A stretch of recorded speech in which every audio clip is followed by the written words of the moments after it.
नमः शिवाभ्यां सरसोत्सवाभ्याम् नमस्कृताभीष्टवरप्रदाभ्याम्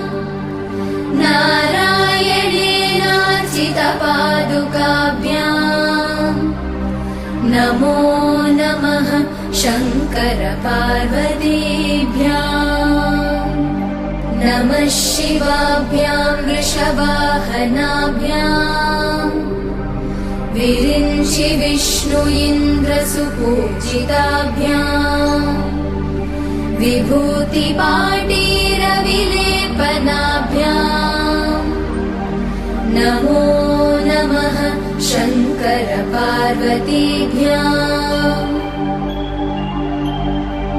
नमः शिवाभ्यां जगदीश्वरा